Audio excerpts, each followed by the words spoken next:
Is there good, solid, historical evidence for the Bible?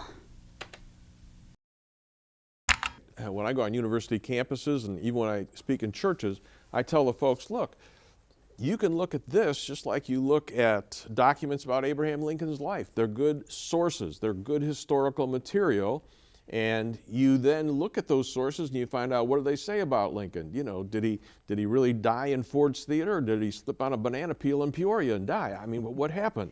And you can tell from the information. And we're not saying that we don't believe that the Bible is inspired and inerrant, but we're not arguing starting out that way. That's later on after we come to some conclusions. But we're saying for these students that this is not a book that just dropped out of heaven and landed on the street and you pick it up and you can say this is the authoritative source.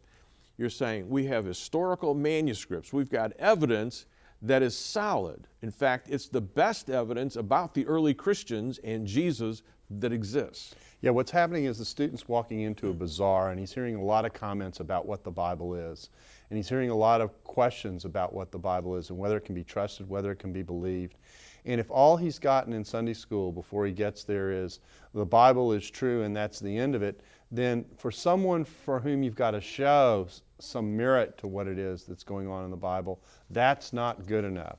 So we need students who are prepared to answer these questions. We need students who are aware of what the discussions are. We need students who are able to say, we're aware of what these conversations are. We know and have heard some of what you're going to be saying to us.